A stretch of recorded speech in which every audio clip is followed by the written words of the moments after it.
He calls him Dionysus, says he can't call them by their true names like that, and asks him why he is like that. He replies that it is because of probability, and taking a symbolic form is a good way to save costs. Dokja thinks it might be better for him that he is not in his true form, and even with the fourth wall, he can't be sure that he won't faint at the sight of a constellation's true form. He introduces himself as the god of alcohol and ecstasy, and he has an energy drink named after him in his county. He observes Dokja doesn't seem all that fazed and says he is still a constellation, and Dokja replies this isn't his first time meeting a constellation. He remembers that he sent him to the underworld back then, and Dokja thanked him for helping him back then.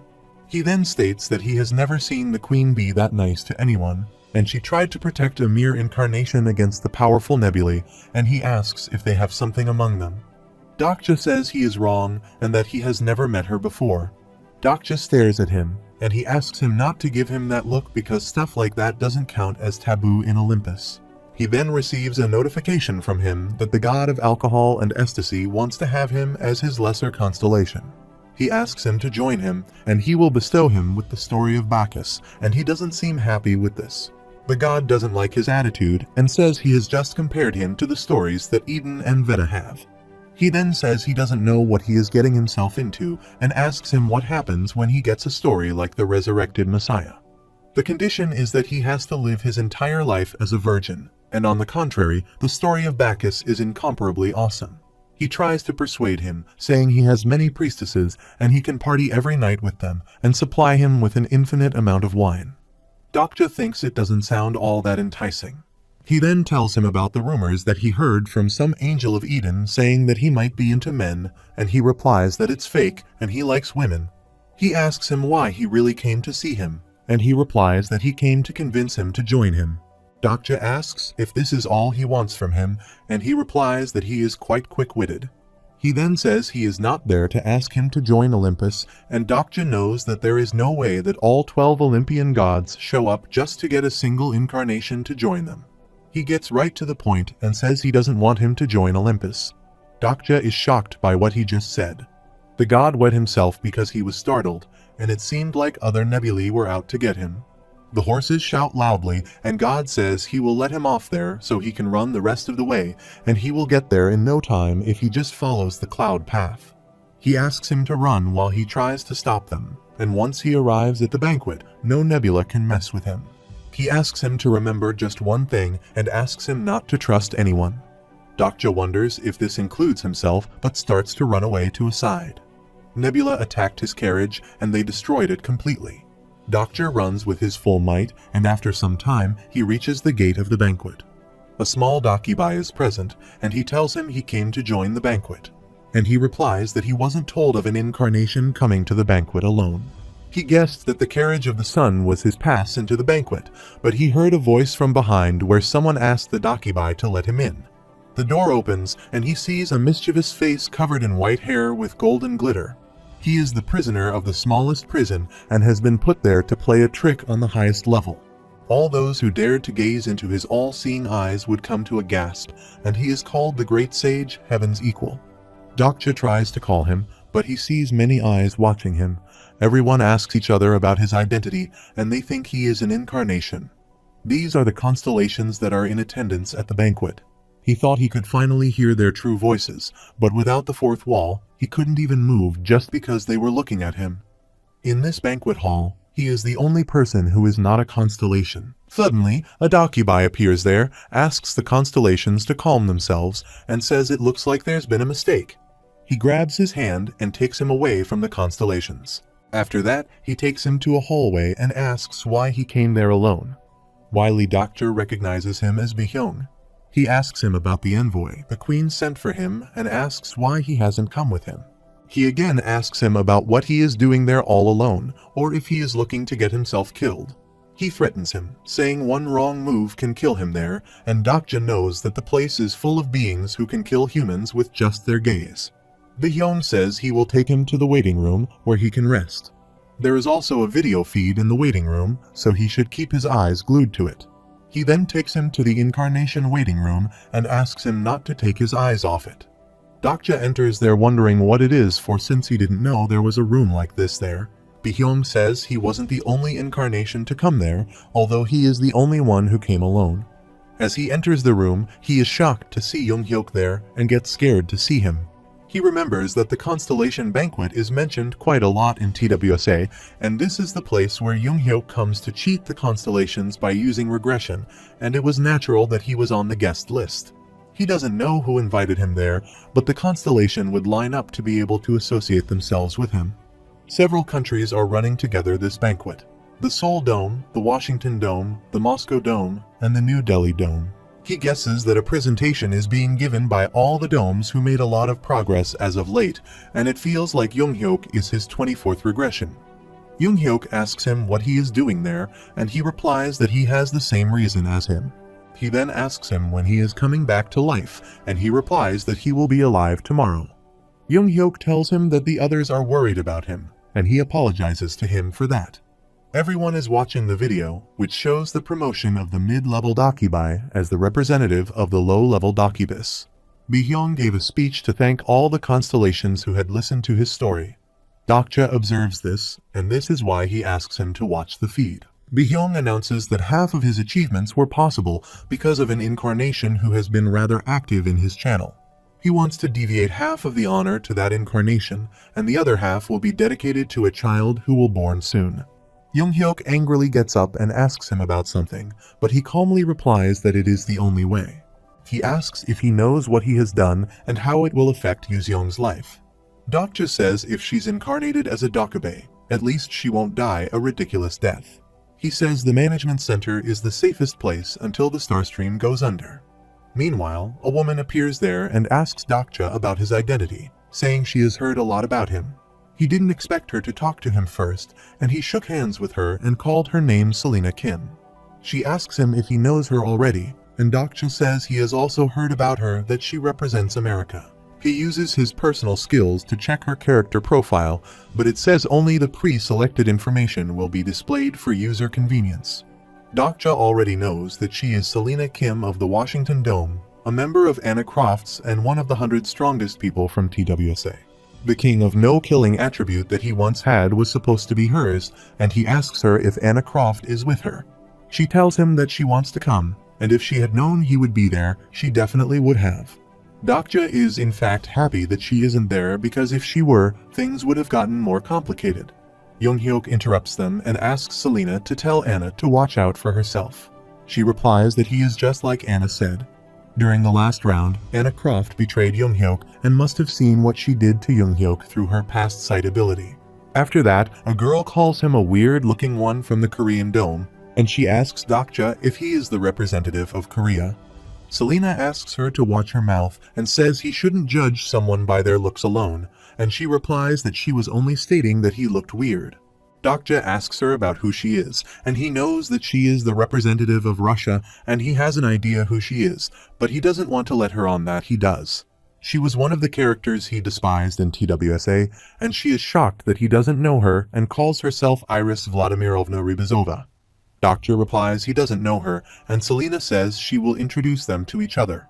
She states that she is Iris Russia's representative and is known as the war god of the Red Square in Russia. She then introduces Dokja to her that he is Dokja Kim and is representing Korea there and asks him about his nickname. But Dokja interrupts and says he doesn't have any nickname yet, and he remembers being called the Ugly King. Iris makes his fun and says he came all the way there without even a nickname, and Dokja thinks he has a nickname, but he doesn't want to share it with everyone. She then turns back and asks him to watch himself better. She says he must have come there to beg a story from a high constellation or something. Meanwhile, a Dakibai appears there and informs them that the story succession will soon occur, so they have to head to the banquet hall, and Iris says she will now see how he does that. Dakibai informs them that they have prepared temporary seating in the banquet hall on the first floor and asks them to remember that the first floor only hosts historical constellations. The hall is filled with all historical weapons, and as they enter the hall, Selena is being called the King's Guardian, and she hears a voice from the constellations that they have been watching her. They then turn toward Iris and call her the little devil of the Red Square, saying she is just as adorable as they saw on the feed. She scoffs toward Dokja and sees him proudly, and the constellations say everyone looks just like how they looked on screen. After that, Dokja enters the hall, and the screens are filled with his incidents, but the constellations are quiet on his arrival. He wonders if he is that unpopular, and Iris makes him fun. After a pause, the constellation introduces him as Dokja Kim and calls him the king of the world without kings. They call him a man who does the unthinkable things and ask him if he remembers them. The bald army general and the great king Hyunmoo called him, and they had a great time watching him in Peaceland. They ask him to wave at him, and they will give him 3,000 coins. Iris is shocked that everyone's constellation is paying attention to him, and they say he is not as ugly as they thought he would be. After that, Young-hyuk enters the building, and they call him the best supreme king. They offered him the opportunity to join their nebula, and Dokja thought he was quite popular as expected. Meanwhile, Iris calls him, and she seems embarrassed this time, while he asks her not to act rashly if she wants to stay alive. He is notified that many constellations have sponsored him 5,000 coins for having taught her a lesson, and she is embarrassed that they are streaming all of that. Dokja asks if she thought they would stop their streak just because they were in the world of the constellations. This place is where all the tragedies of mankind become a feast, and they may be cheering him on, but they are actually the ones he has to fight against in the end. He observes that the historical constellations are on the first floor, while the fabled constellations are on the second. He remembers what the god of the sun told him and thinks there must be a good reason why he said something like that. Starting now, he must look for someone he can use. Suddenly, someone calls him from a side, and he recognizes them as the bald army general and the lady of the sleeping brocade. He then sees a statue with an eye patch and thinks he must be the one-eyed Maitreya, and behind him must be the great King Hyunmoo. Suddenly, 101 coins appear in front of him, and he talks to him. He asks him about who he is, and the person calls him if he doesn't recognize him, and he remembers the historical figure appears on the coin. The coin says it seems that he has been putting that stigma he gave him to good use, and Dokja recognizes her as the great Admiral Sunsin Lee. No matter how unpatriotic he may be, but there isn't a single Korean whose heart wouldn't pound with excitement in his presence. He thanks him for his help back then and asks why he has taken such a form, and he replies that it is not of his own will that he has manifested himself like this. It is revealed that he is the creator of Hanjul and also has a statue of himself in Gwanghwamun. Their symbolic forms usually take after what they are the most well known for, and Dokja guesses they are in similar situations. He thinks Admiral Sunsin Lee should be a turtle ship. The fabled constellations of the second floor are all in human form, and the constellations that have difficulty paying the probability costs must have taken on simplified representations. He then asks Sunsin Lee about a constellation sitting on a side and thinks he doesn't seem like a fabled constellation as he is in his humanoid form, and Sunsin tells him that there is no other constellation in Korea whose fame exceeds his. He is the most powerful historical constellation, and he has achieved his status by his feats independent of the fame that history brings upon him. He asks Dokja if he has heard about Goryeo's top swordsman, and he hears that stories about him have been rather popular these days. Suddenly, some ghost constellations appear there, asking everyone to get out of their way and saying the queen wants an audience with him. Sunsin says he must be quite popular because he didn't expect them to take him up to the second floor, and Dokja sees Young-hyuk heading upstairs just as he expected. Sunsin instructs him to watch himself upstairs, and he follows the ghost's guards. On his way, he hears Goryeo's voice, and he calls him just as pathetic as the rest of them.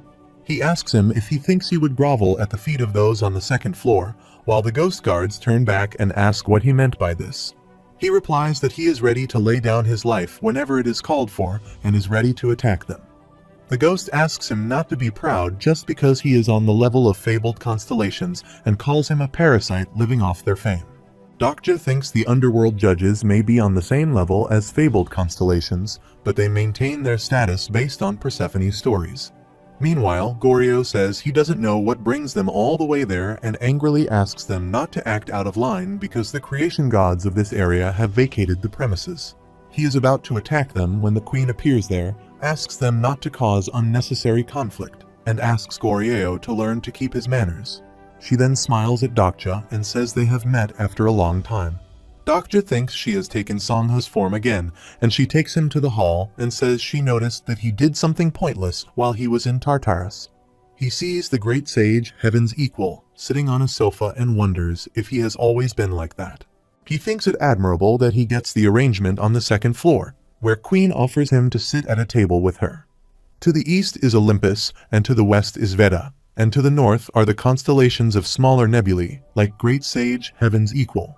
To the south is Eden, and they are easy to tell appear since they all have wings. However, he is surprised to see an angel wearing a black dress and wonders why she is dressed like the devil. He remembers something from the devil and wonders if she is one of them. He then calls the queen and asks her permission to ask a question. He asks her if there is a constellation there that goes by the name of Secretive Plotter. At the same time, the Dakabe announces the start of the story succession, and he asks all the incarnations to move to the secret room. Everyone enters their selected doors, and Dokja thinks about the queen's answer from earlier. She replies that she doesn't remember any constellation like that, and she asks him if he has made a decision yet because the story's succession is about to begin. She says many constellations there want to make him use his reincarnation, but she is sure that he will decline them all. She also informs him that they will strike him with copyright violation, and he wonders how a story can be copyrighted.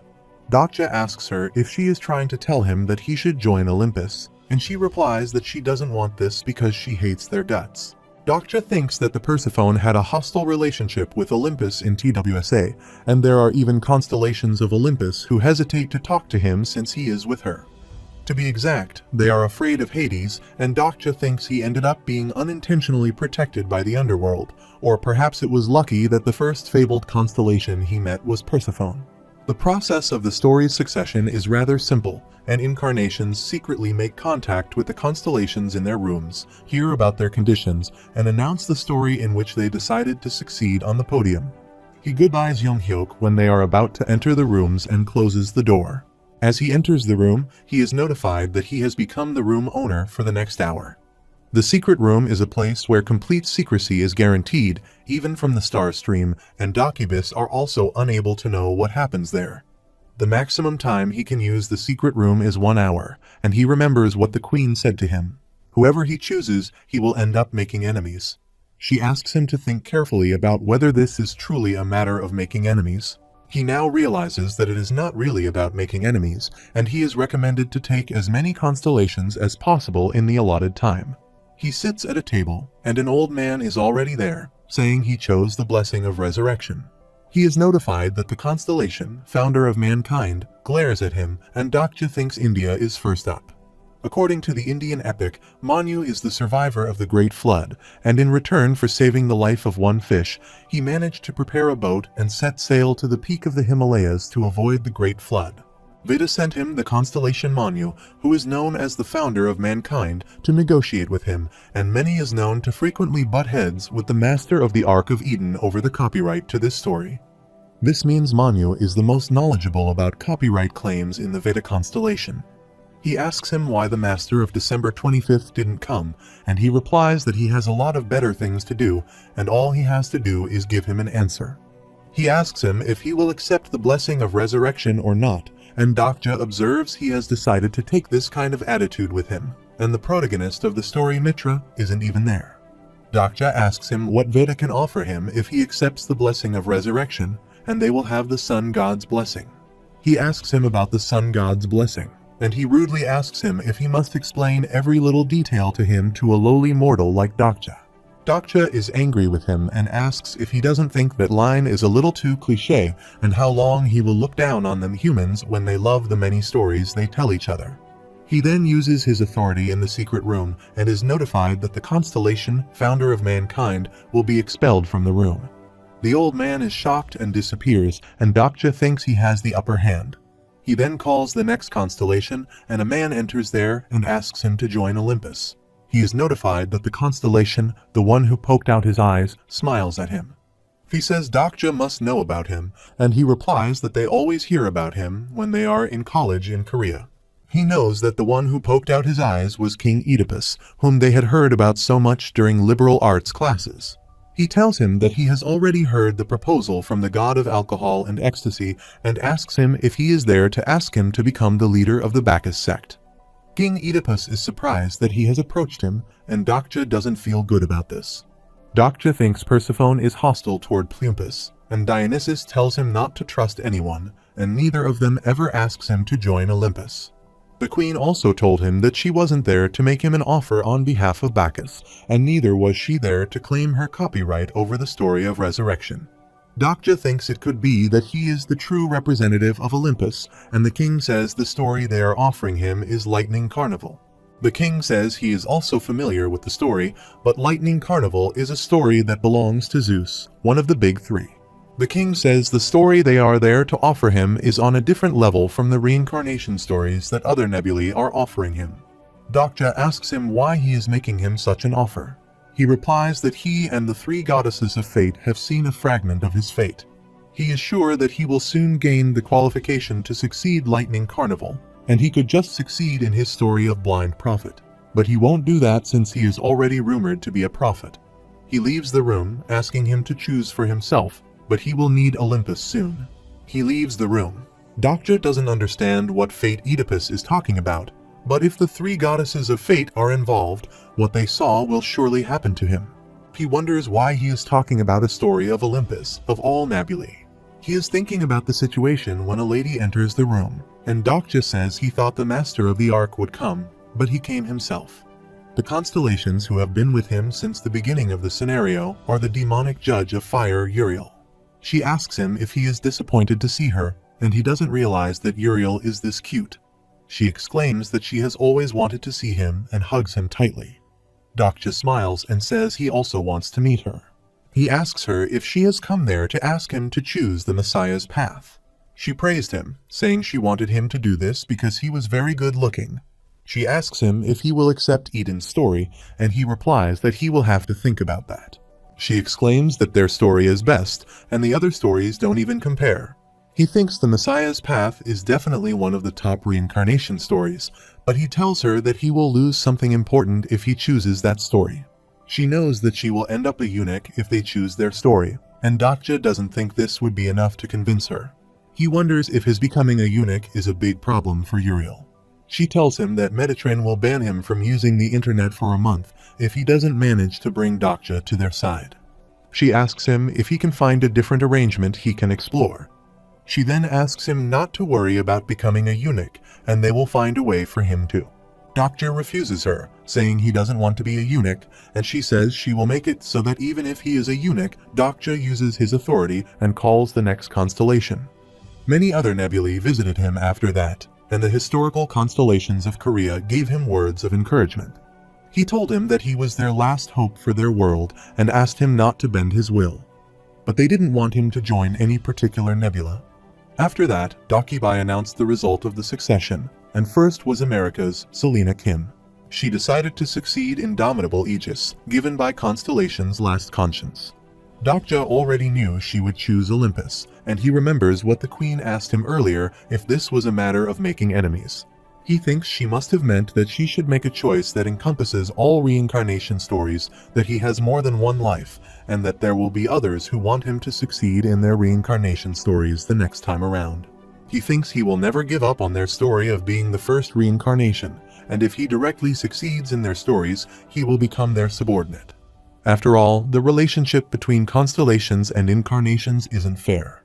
Meanwhile, Dokkaebi announces the next successor, the Supreme King of Seoul. Dokja thinks he doesn't trust anyone, but that only applies to constellations, and there is actually one person whom he can trust there. Before Younghyuk is about to say something, Dokja interrupts him, grabs his hand, and announces that he has something to say to them all. He thinks about the succession, which is never fair because it takes the form of sponsorship. All the constellations pay attention to his outburst, while Dokja thinks the constellations and incarnations are not on equal footing to begin with. He announces that they have decided not to succeed in their stories, and they will buy their stories. It is revealed that the fabled constellations look down on historical constellations because they are of a higher rank. Nebulae look down on independent constellations because they belong to a group. He asks them if they want to sell their stories to Younghyuk and him, then they have to make a deal with their nebula.